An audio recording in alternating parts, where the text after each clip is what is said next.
আসসালামু আলাইকুম সবাইকে। আমি দীপ। আশা করছি সকলে আপনারা ভালো আছেন। আলহামদুলিল্লাহ আমিও বেশ ভালো আছি। বেশ অনেক দিন পর আপনাদের সামনে একটি নতুন ভিডিও নিয়ে এলাম।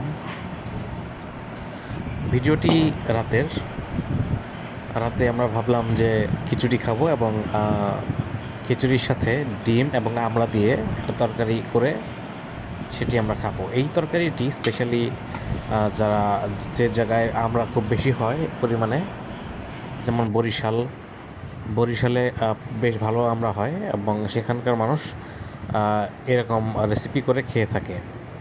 তো আমরাও সেই রেসিপিটি অনুসরণ করার চেষ্টা করি এবং আমরা দিয়ে কিভাবে ডিম রান্না করা যায় এটা আমরা চিন্তা করি এবং সেটাকে বাস্তবে রূপ দেই। ডিমের সাথে আমড়ার তরকারি এটা আসলে আমাদের কাছে বেশ প্রথমবার ছিল লাইফে, এবং আমরা তৈরি করার পর এটি অবাকই হয়েছিলাম যে এতটা টেস্ট হবে আমরা ভাবতেই পারতেছিলাম না। তবে আসলেই অনেক সুস্বাদু হয়েছিল এবং খিচুড়িটি তো অনেক ভালো এবং মজাদার হয়েছে। আমাকে দেখতে পাচ্ছেন এখন আমি আমার প্লেটে খিচুড়ি নিচ্ছি এবং আমি ডিম এবং আমড়ার তরকারিটি খেতে খুবই অধীর আগ্রহে অপেক্ষা করতেছিলাম।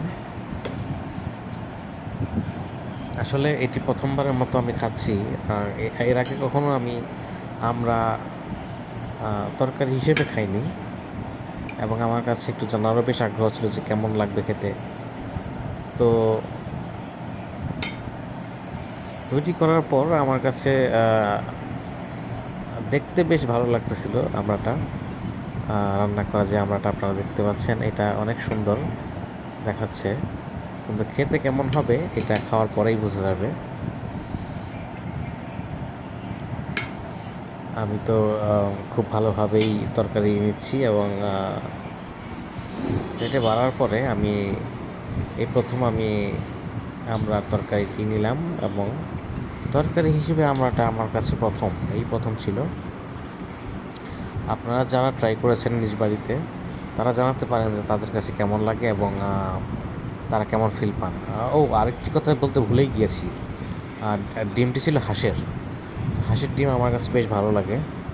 আজকের রান্নাটি ছিল এক কথায় দারুণ। সবাইকে ধন্যবাদ জানাচ্ছি আমার সাথে থাকার জন্য। যারা সাবস্ক্রাইব করেননি আমার চ্যানেলটি দয়া করে সাবস্ক্রাইব করবেন এবং বেল বাটনটি ক্লিক করে দেবেন, লাইক ও কমেন্ট করবেন। ধন্যবাদ সবাইকে।